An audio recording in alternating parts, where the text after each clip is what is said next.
In today's episode of Discovering Wholeness, we'll be following up on part of our conversation from last week around purity culture. We'll be discussing the ways in which messages in our spiritual communities regarding sexuality and expectations around sexuality can be both triggering and traumatizing, and can also contribute significantly to unhealthy and at times damaging models of relationship and commitment.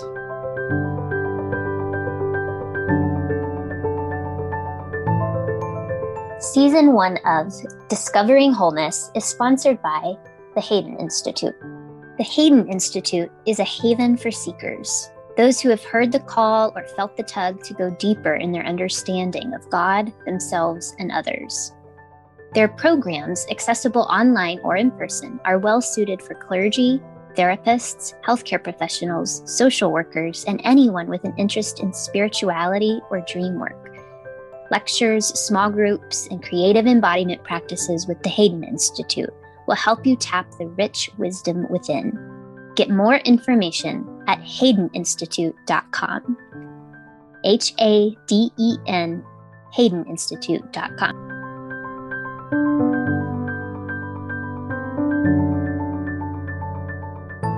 Welcome to Discovering Wholeness, a podcast for any human practicing being, for healing trauma and unearthing self. I'm Kyndra Frazier. I'm Gillian Drader. And I'm Kyndall Rothaus. We are your hosts, and we invite you to join us as we peel back the layers of trauma and discover our innate wholeness. Trauma has been a significant part of many of our journeys, whether those traumas are with a big T or with a little t. We gather each week to discuss trauma, spirituality, and staying grounded as we heal ourselves and walk alongside those who are healing. We are so glad you've joined us. You can participate in the larger conversation with us on Instagram and Facebook at Discovering Wholeness Podcast.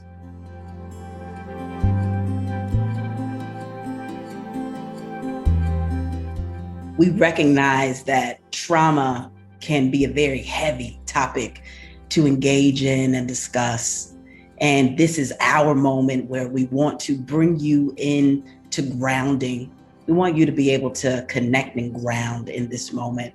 So we welcome you into the breath that holds medicine. 70% of toxins are released through our breathing. And we as human beings don't breathe enough. We only utilize about 33% of our respiratory systems. So in this grounding exercise, we're simply going to practice deep breathing. So find a comfortable place wherever you may be. Place your feet on the ground and come into a relaxed position and bring your awareness to your breath. Notice the rhythm of your breathing, your inhales, your exhales. Bring your awareness to the pattern of your breath. Is it deep? Is it shallow? Is it long or short? Take a deep breath in, breathing in peace, and hold it. Now release any chaos that you may have encountered throughout this week or the day. Take another deep breath in, breathing in ease, and hold that breath. And now release any challenges that have been coming up for you this week. Take one last big breath in, breathing in love, and hold it. And now release the acknowledgement that there is no separation. And bring your awareness again back to your breathing. I'll count down from 5 to 0, and feel free to come back into this moment whenever you're ready. 5, 4, 3, 2, 1, and 0. Welcome back.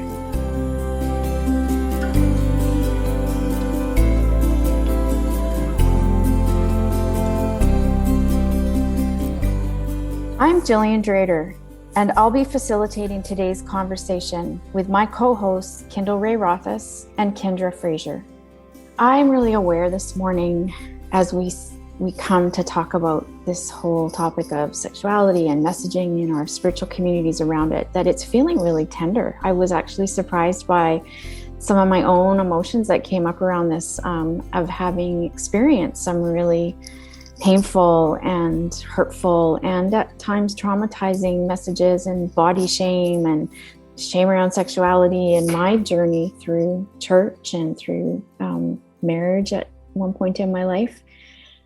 So I'm really aware that this topic, even in the context of trauma, which is a sensitive topic for sure, we've said, but this is really tender. This is a really tender space. And I think I just wanted to acknowledge that as we start this morning and recognize that this might feel a little extra tender today as you sit with all of this, for those of you that are listening, and just for us even here in this space together. It's a tender, sensitive topic with a lot of deep emotions, I think, that are attached to it. So Kyndall and Kyndra, would either of you like to start off by sharing how you've seen this whole issue of sexuality and messages regarding expectations show up for people in your spiritual communities or even in your own personal journey? Kyndra, would you be willing to start?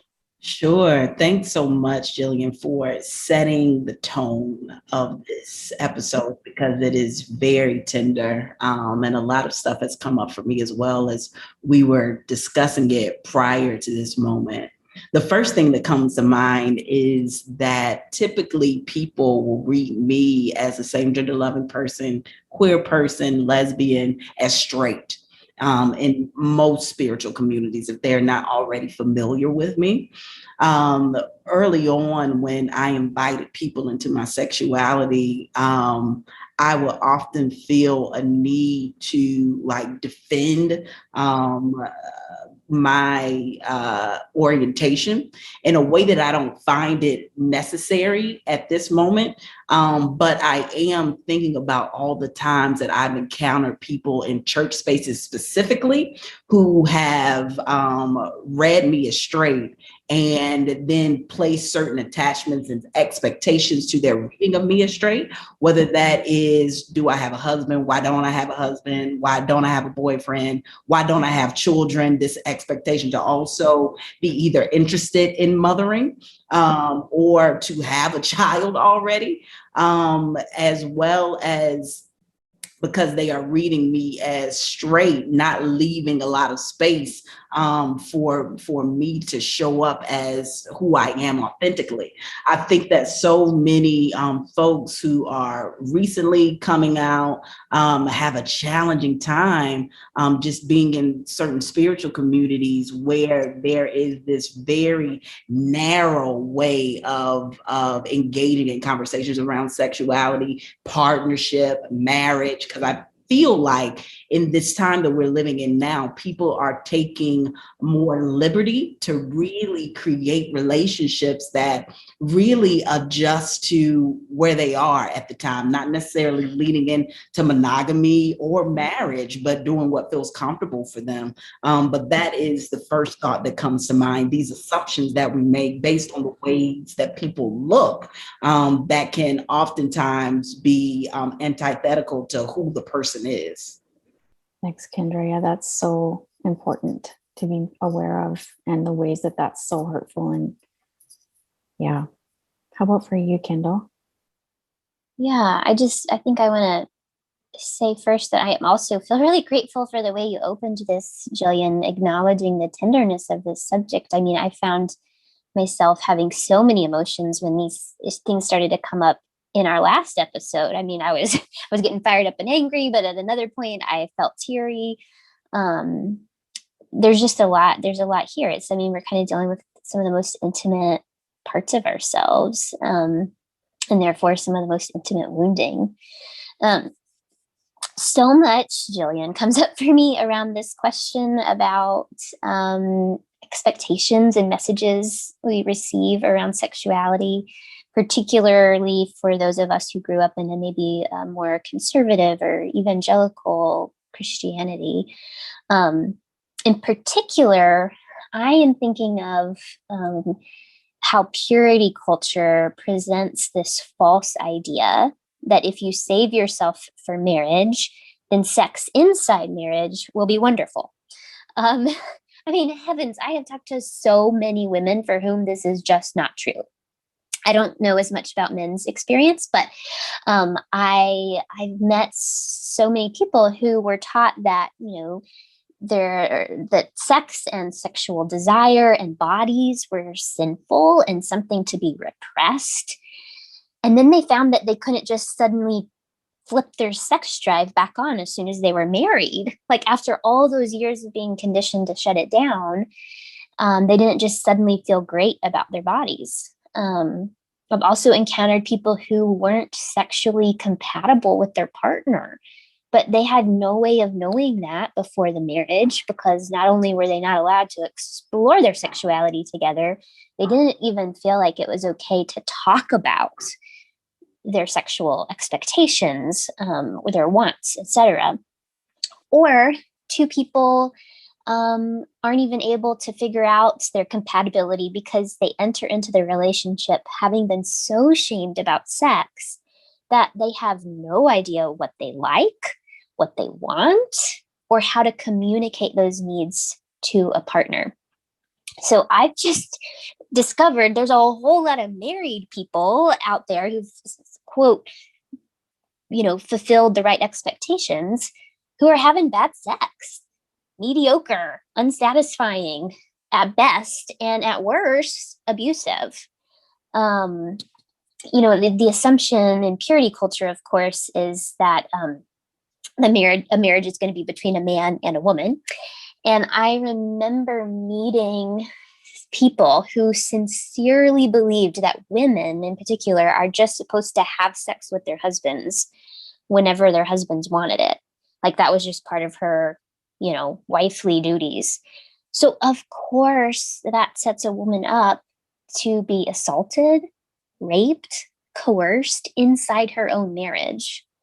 Because in that context, consent isn't a part of the picture. So I think for women especially, it's just like you're either not married and therefore not having sex, or you're married and as a woman supposed to give sex whenever your spouse wants it. So that means that on either side of marriage, both before and after, the woman's body, the woman's desire, and the woman's needs are not taken into account. In all cases, her body does not belong to her, and she must learn how to ignore how she feels in order to serve another, whether that other is God or the church or her husband. And so then I think when women are not enjoying their sexual experience inside marriage, women don't know why, because we were taught that if we just wait until marriage, it's going to be like sexual bliss from then on out. And no one taught her that part of sexuality is learning how to pay attention to your body, knowing what feels good to you, and being able to communicate it safely to a partner who will respect and honor your needs. No one taught her that part of sexuality is knowing you have the freedom to say, I'm not in the mood, or that doesn't feel good to me. In short, no one taught her that she is the key ingredient of her own sexuality. One of the things that I love about what you said is that consent is important outside of marriage as well as inside of marriage. And because you have a ring on your finger does not mean that you are supposed to give your body away in times where you may not be feeling up to it. That was certainly my experience early on, was just not a lot of understanding, definitely no messaging around consent being an option. And then what you're talking about being expected, definitely that was my experience.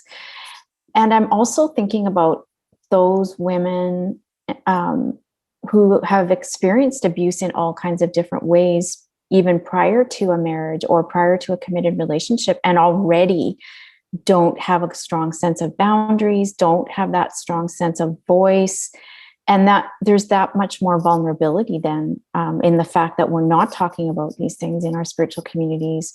It's not being kind of normalized in the sense of, this is a part of who we are. This is a part of who we've been created to be. It's meant to be a beautiful thing.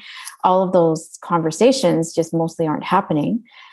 So that's a bigger setup for more abuse, for more damage to take place when women haven't been given that opportunity to either do the healing work that needs to happen, or even know that it needs to happen, and then just step into, we've talked a lot about how people come into spiritual communities looking for family, looking for healthy connection, looking for a relationship because of their own wounding. And so then add this on top, and it's just feels so much more dangerous is the word that comes to my mind. The thing that I'm remembering, thank you for that, Gillian, is that the church, spiritual communities, faith communities in general do a disservice much of the time talking about the sacredness of our flesh, of our bodies. And because of that, consequently, we aren't taught that our bodies belong to us first. We are, and because our bodies belong to us first, it's important that we discover what we like, what we don't like, sexually as well as non-sexually. And I think that because we've been taught that our bodies are sinful, our flesh is sinful, we don't talk about what it means to experience pleasure. Whether that is the pleasure of sharing your body with someone else or sharing your body with someone with yourself, if we're thinking about masturbation. But because of that, I think we run into so many unhealthy relationships because we don't know ourselves to be able to tell a partner what we want or what we desire or what we don't desire, which is what I run into a lot with people that I work with in various spiritual spaces. Oh, Kyndra, I'm so glad you brought that up, because what it brings up for me is that you can't have a good relationship if you don't know yourself. Mm-hmm. And if your spiritual religious community is just simply teaching you to deny yourself, you can't know yourself. And therefore, it's going to be really hard to be in any kind of good or satisfying or healthy relationship with another person. Absolutely. Kyndra, I'm wondering if there's any other specific ways that you've seen hidden expectations in relationships show up either in congregants or in directees or people that you're working with. What are some of the ways that a person might know that they're in a relationship that is asking for unhealthy expectations, or what would be some of the things to kind of watch for?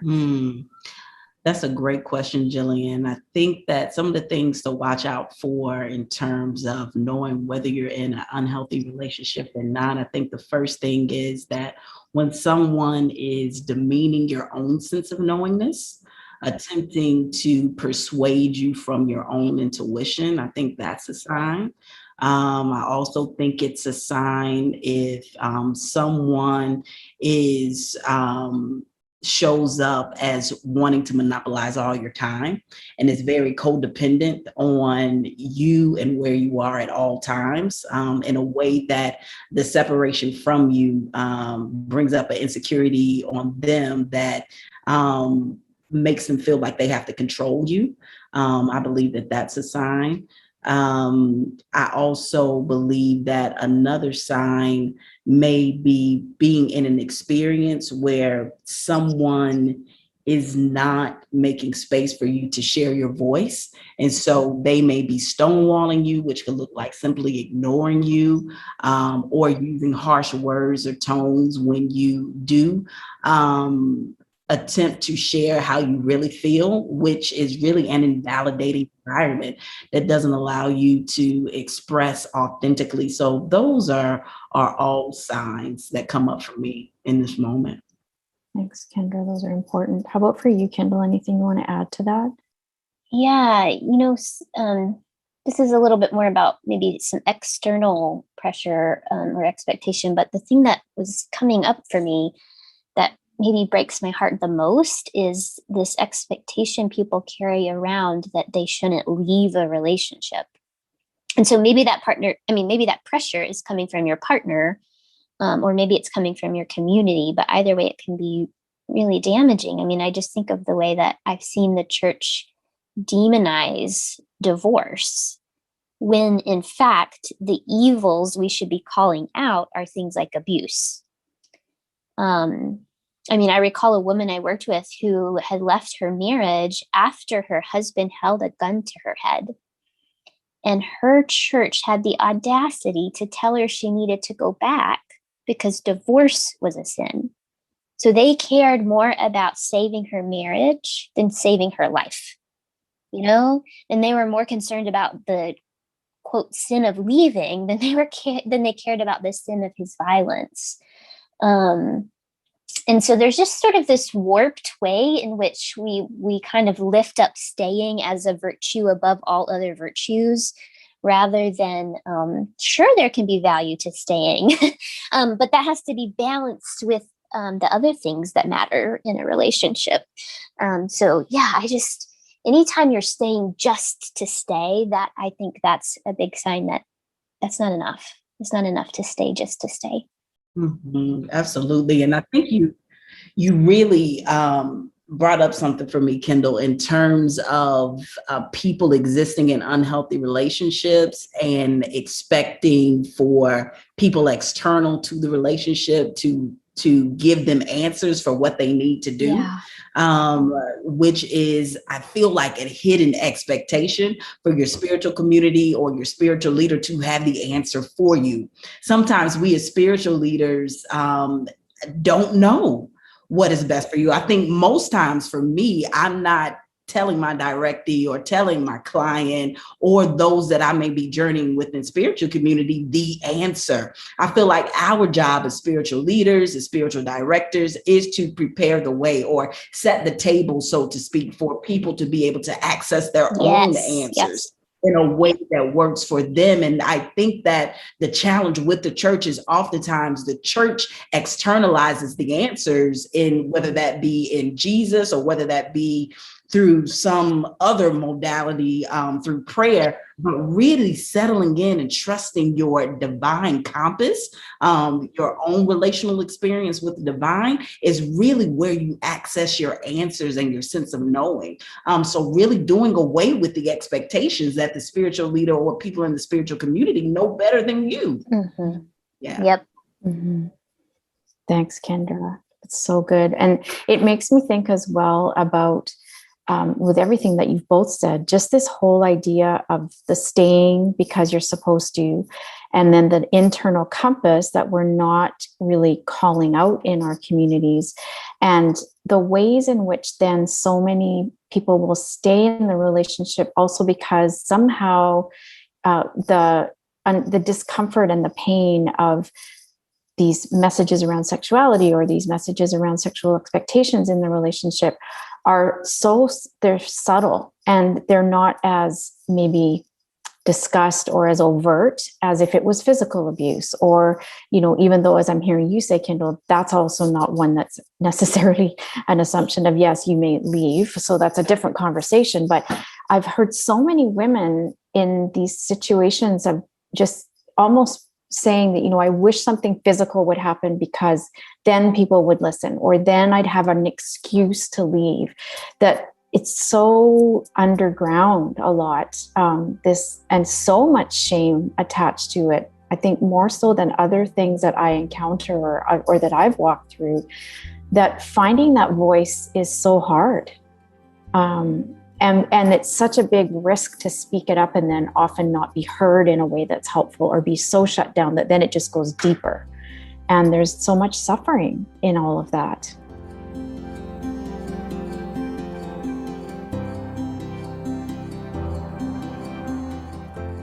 In this grounding exercise, we're simply going to practice deep breathing.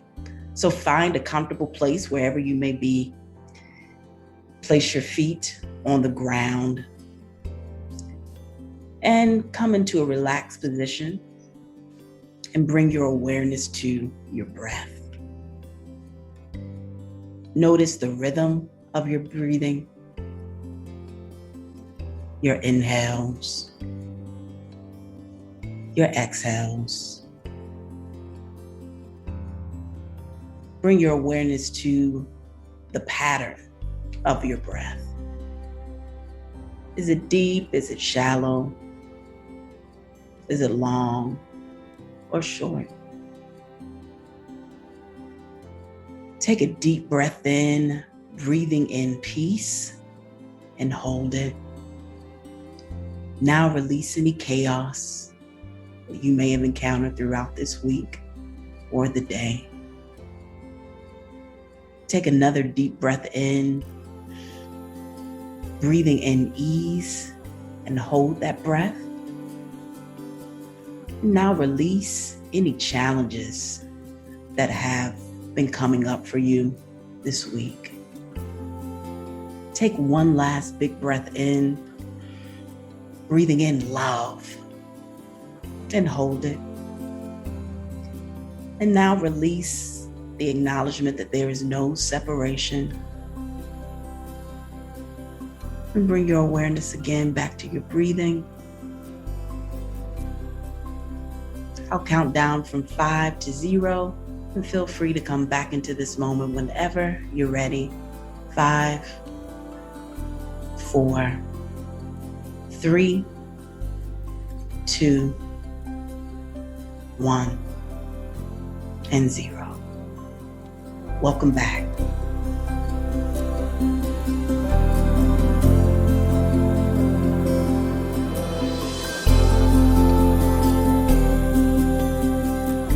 Hi, I'm Kyndall Rothaus, and I love my work as a spiritual director providing healing for the spiritually wounded.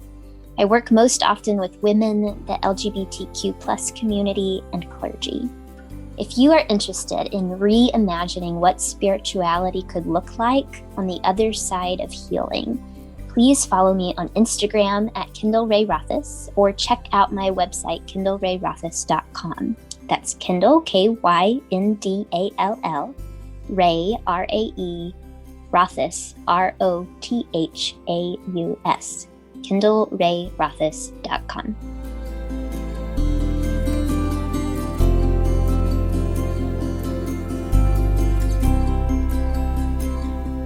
Welcome back to Discovering Wholeness. I'm Gillian Drader, today's episode facilitator, and I'm joined by Frazier and Kyndall Rothaus. Have you seen ways in which, or suggestions of ways in which we can help to support people in our communities and in our lives around this topic? What are some practical things that you can imagine, just making available, or how do we make this less difficult for people to step into? Kyndall, do you have any thoughts? The first thing that's coming to mind is the importance of healing. Like I just think if you've encountered some of this baggage and bad messaging, I think you kind of have to go backwards a little bit and heal some of it. Or at least I have, in order to really move forward. And I think another thing that comes up for me is the significance and the importance of safe, healthy relationships. And I don't necessarily mean dating relationships, although it could include that, but just having good, solid attachments and friendships where, you can process some of these things. For the longest time, I thought like I was like the outlier. Like I was the only one who didn't understand how to figure out sex and wasn't enjoying it. And I thought everyone else is having a great time. But once I was able to start sharing what some of my issues were with close friends, realizing like I'm not alone at all. This is actually very, very common. And so I think, this isn't the kind of thing you want to talk about with just anybody, but finding safety, whether that is in therapy or with friends, or with a spiritual director or somewhere where you can kind of start to expose some of these wounds, I think it's when they're they're hidden, that they continue to fester. I think too, for me, the recovery of coming to a place where I could honor my body again, or for the first time, I'm not sure which it was. It's not just about the sexuality, right? It's about, man, what lotion is going to feel really good to rub on my arms? What candle scent do I want going in my room? These ways of engaging the sensuality of my body, honoring my body, like what food am I putting in my body? How much sleep is my body asking for right now? I mean, I think that this it is about sexuality, and it's bigger than that, right? Like it's the whole body and the way we relate to our bodies. I love that, Kyndall. I appreciate that kind of broadening, because you're right. It's the whole appreciation of our physical bodies in every way that we often, I mean, I can say for sure for me, have shut down at times because of a lot of body shame messaging in general, apart from sexuality, just body size, body, everything, all the ways that's been hard and painful.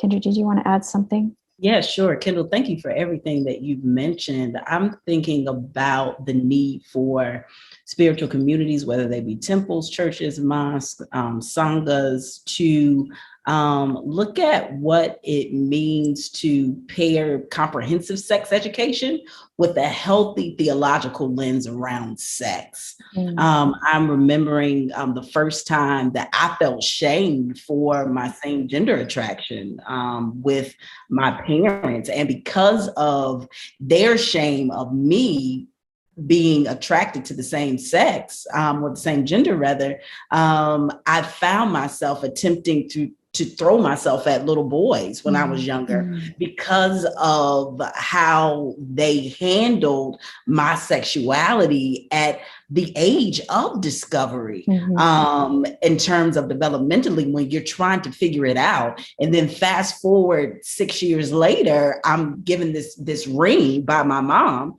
as a purity ring to not have sex while I'm in college and before I get married. And that only creates more curiosity and space for young people to attempt to figure out something that has been seen as forbidden. And so you end up engaging in all this risky sexual behavior because you haven't been taught, one, the sacredness of your body, the ways that you can experience pleasure in and of yourself without having somebody else, if that's what you desire to do, as well as how to co-create a healthy experience, whether that be sexual or non-sexual, with another human being, which I think is very important for churches to consider what that would look like, or spiritual communities to consider what that would look like, that pairing. So important. Thanks, Kyndra. I'm also wondering, we've talked about all the hard, painful places around this topic today. I'm wondering if there are resources specifically that either of you are aware of around the whole idea of positive sexuality, like resources for people to be able to tap into, to start shifting this understanding, and also any stories of hope that either of you may have around healing, and that is, as daunting as this might feel and as tender as we're all expressing, there's a lot that we all carry, I think, around this topic. But there's hope. There's always hope. So what are some stories that you might have, as well as resources around moving forward and growing in this area? For those that are listening that are curious as to what sex positivity is, it's just about one, feeling comfortable about their own sexuality and identity, as well as with the sexual behaviors of others, and having a healthy attitude towards sexuality. The first resource that I'm thinking about is this conference called Sex Down South that was started in Atlanta in 2015 by Marla Stewart and Tia Mosley. It is a holistic sex positive a space for educators, healers, spiritual leaders, sex workers, those who are curious about the subject matter, people interested in kink, BDSM, polyamory, so on and so forth, for people to be able to have access. And it's specifically for people of color, but everybody can join. But for people to have access to conversations that will aid them in their wholeness. I believe that the conference for this year is happening September 9th through 11th for anyone that may be interested. Thanks, Kyndra. That's great. How about for you, Kyndall? Anything as far as specific resources? And I'm also kind of wondering about, and I'm not familiar with any, but either of you may be, just also almost want to say recovery from purity culture. Like there needs to be like a support group because it's huge. It's huge, and undoing that messaging is so challenging. There's so much fear attached. Yeah, I mean, I think definitely engaging in community with other people is really helpful. I haven't actually read it yet. It's sitting on my bookshelf, but I just know a lot of people who've been helped by Nadia Bowles-Weber's book, Shameless. Yeah. Like I said, I haven't read it yet, but multiple people have recommended it to me, and it's, I just always have a pile of books to read. In terms of hopeful stories, I was just thinking about, I felt so, I think damaged and broken when I left my marriage, and it was a compilation of coming to terms with the ways that relationship was emotionally, psychologically, and sexually abusive, and coming to terms with the way that some of the things I learned in purity culture had kind of set me up for that experience in some ways, and feeling like that in itself was a kind of abuse. And I just had felt so, for the longest time, like, oh my gosh, I'm never going to be like normal, whatever normal is, but just feeling like I could, I'm too broken. I'm too scared. I have too much trauma around sex. And, I don't feel that way anymore. And that feels kind of like a little miracle of sorts. And for me, at least, it happened slowly, one thing at a time, one good interaction at a time, one therapy session at a time, just little by little, until I can look back. And it doesn't mean I still don't have some of that trauma is stored in my body, and things come up, and I sometimes have to explain to partners or whatever that I have trauma. But like the longer it goes on, the better I know how to communicate. The better I kind of know what's happening. Like, oh, this is a trauma response. That's why I feel panicked. If I do these things, it will eventually fade. It's just, it has just become so much more manageable. And not just manageable, but I've just been able to experience so much joy, I think, on this side of healing. Healing is an ongoing process, but can honestly say I feel like I've gotten somewhere. Kyndra, did you have anything else? I didn't want to cut you off if you were going to add anything to this. Yeah, I do want to talk about a powerful experience that I had with the pastor around first coming out. I was attending a Church of God church in Atlanta, and by this time had my conversation with God around my own embrace of my sexuality.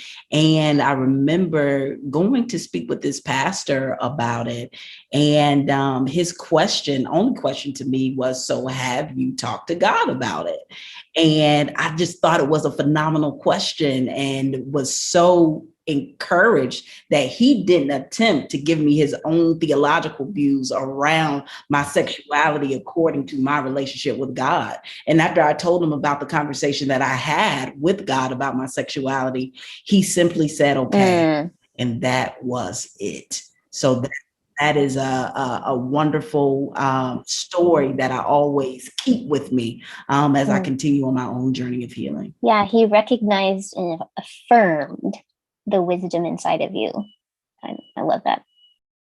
So, Kyndall, I would love for you to share this poem. if you would like to do that. Yes. Okay. So this just came to me last week, and it felt fitting for today's topic. So I want to close with this. The title is Hermaphrodite. On my morning walk, I pause to touch my favorite tree. On its bark, 2 mating snails.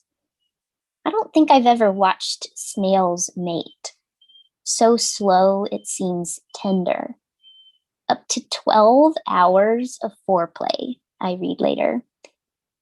Did you know a snail has both male and female reproductive organs? It can mate with any other snail, including itself. A snail can give and receive sperm simultaneously. Snails also shoot love darts into each other's skin, which is different. Their many ways of being together is what you could call natural. Or if you believe in a creator, you could call it intelligent design. God approved, gender and sexual fluidity on purpose, heaven stamped, divinely blessed, pure, perfect, a flawless fulfillment of the snail's unique design. I adore the natural world. I watch her through this lens I call queer. Instead of fearing that which is different, fluid, diverse, I witness the beauty of the snail and I admire. I marvel. I sing praises. I give thanks. If you believe in a creator, I worship. Wow, Kyndall, thank you so much for those beautiful words and those beautiful images and just that reminder of all the ways in which we are so uniquely created and the beauty of that. Thanks for letting me share. We've talked about a lot today. Again, it's been a really rich and beautiful conversation and a really tender and intimate conversation. And I want to thank you both for your vulnerability and your willingness to share from those places. We've talked about expectations. We've talked about shame. We've talked about purity culture and messaging that has been hurtful in many different ways. And we also brought some hope. I'd like to think that we're also opening some possibilities for people that have maybe felt locked up in this area of their lives, that there is hope. There are supports. There are people who understand and are willing to receive your stories and receive your journeys to come towards healing. So I thank you again, Kyndra and Kyndall, for being here with me today. And we close up this episode and look forward to being together again next week. As we bring this episode to a close, aware that some feelings may have been stirred up in you, perhaps some memories, we invite you to pause, place your hand over your heart, and to repeat with us as we do every week, I am whole.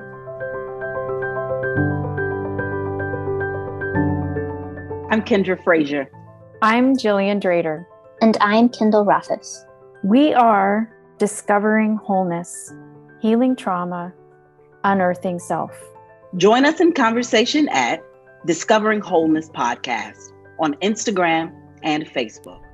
Also at Discovering Wholeness Podcast, you can reach out to each of the hosts and also find out more about our practices. Discovering Wholeness is produced in partnership with Good Faith Media. Learn more at goodfaithmedia.org. If you are in crisis and need help, in the United States, please call the National Suicide Prevention Lifeline at 1-800-273-TALK. That's 1-800-273-8255. In Canada, call the Centre for Suicide Prevention at 1-833-456-4566. That's 1-833-456-4566. You can also use the crisis text line from either country by texting the word home to 741 741. That's HOME, HOME, to 741-741 to access a crisis counselor 24 hours a day, 7 days a week.